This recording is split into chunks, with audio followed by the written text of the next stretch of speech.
Hey guys, I am Amrita Agarwal from Amrita Agarwal coaching centre. जैसा कि आप सब जानते होंगे कि मैं रोज़ आपके लिए एसएससी सीजीएल टीयर 2 के प्रीवियस ईयर क्वेश्चंस लेकर के आती हूँ।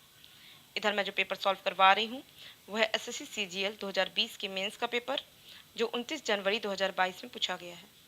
इस पेपर के बहुत से क्वेश्चंस ऑलरेडी सॉल्व करवाए हुए हैं, जिसका लिंक आपको डिस्क्रिप्शन बॉक्स में मिलेगा।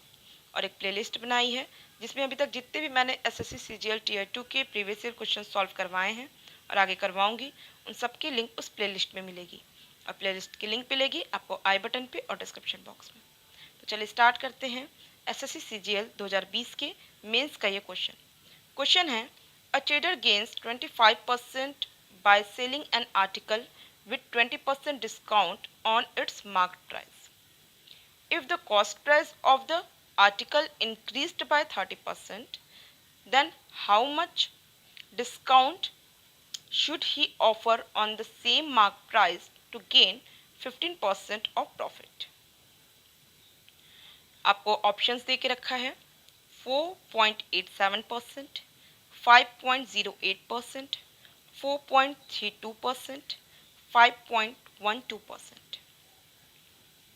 क्वेश्चंस बहुत अच्छा है और आपको बहुत ध्यान से अभी मैं काफ़ी डिटेल में कंसेप्ट क्लियर कराऊंगी, और जो इसका कैलकुलेशन जो सारा मेथड होगा वो एक्चुअल में बहुत शॉर्ट होगा, बट कंसेप्ट आपको बहुत क्लियर समझाऊंगी। क्लियर? अब मैं आपको बताती हूँ। देखिए, कह रहा है कि एक शॉपकीपर है जो कि मार्क प्राइस में, जो मार्क प्राइस उस प्रोडक्ट में दी हुई है, उससे 20% डिस्काउंट में वो उस प्रोडक्ट को सेल करता है। मीन्स वो कितने में सेल करता है? 80% ऑफ मार्क प्राइस में वो सेल कर रहा है। क्लियर?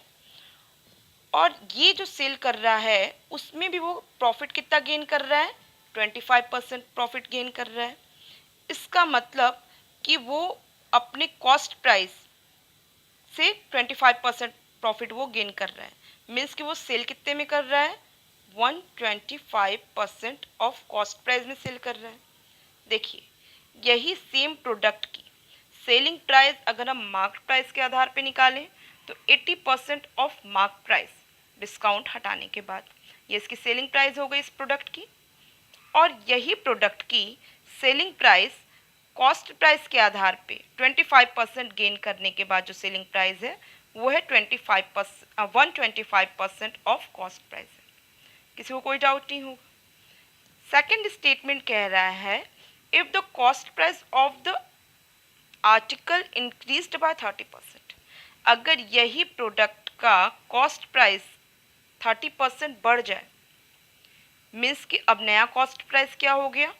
130% ऑफ कॉस्ट प्राइस हो गया, जो पुराना कॉस्ट प्राइस था। अगर 30% इंक्रीज हो जाए तो उससे 15% प्रॉफिट गेन करनी है। मीन्स कि वो उसे कितने में सेल करना है? अब वो नए कॉस्ट प्राइस का 115% में सेल करना होगा।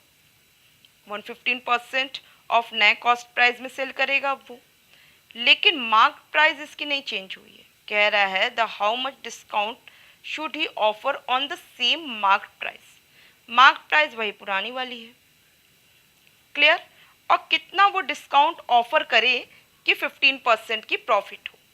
मान लेते हैं कि वो डिस्काउंट X% वो ऑफर कर रहा है, तो इसका मतलब वो सेल कितने में करेगा?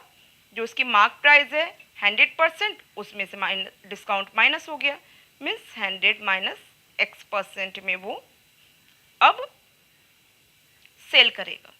ये फर्स्ट स्टेटमेंट के आधार पे सेलिंग प्राइस मिली है हमको, और सेकंड स्टेटमेंट के आधार पे हमको ये सेलिंग प्राइस मिली। अब इससे ही कैलकुलेट कर दें, हमको x की value means discount find out हो जाएगा। हम फर्स्ट इक्वेशन में अगर सेकंड इक्वेशन को सीधे डायरेक्ट डिवाइड कर दें अगर, तो हम देख रहे हैं कॉस्ट प्राइस से कॉस्ट प्राइस कट जाएगा, मार्क प्राइस से मार्क प्राइस कट जाएगा, और फिर ये परसेंट से ये परसेंट गया, इस परसेंट से ये परसेंट गया। मीन्स हमारा कैलकुलेशन कितना हल्का हो गया। हमारे पास बचा क्या? 125 divided by 115 into 130% is equal to 80 upon 100 minus x. Clear है? अब इसी को ही कैलकुलेट करना है।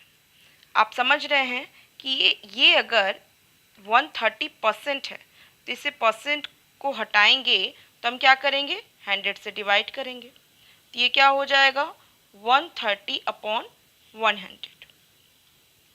तो ये 100 कहाँ चला जाएगा, 100 रियल में चला जाएगा ऊपर।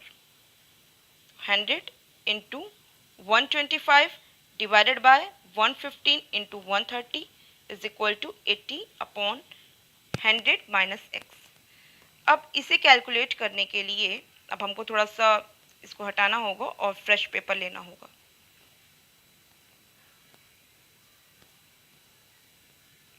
क्या था ये, 100 into 125 divided by 115 into 130 is equal to 80/100 minus x था। अब थोड़ा सा बैक जा करके एक बार चेक भी कर सकते हैं। अब इसी को कैलकुलेट करना है। अगर आप इस x को इस साइड भेज दीजिए और बाकी सारे स्टेटमेंट्स को इधर इक्वल के दूसरे साइड भेज दीजिए तो हम ईजिली इसे कैलकुलेट कर लेंगे। अदरवाइज मैं अभी भी थोड़ा कैलकुलेशन कर लेती हूँ, बाकी का कैलकुलेशन उसको दूसरी तरफ भेज के करूँगी। अब इसे कैलकुलेट करना है तो क्या करूँगी, 0 से ये 0 काट दूँ, ये 0 से ये 0 कट जाएगा। उसके बाद मैं इसे 5 से काटूँगी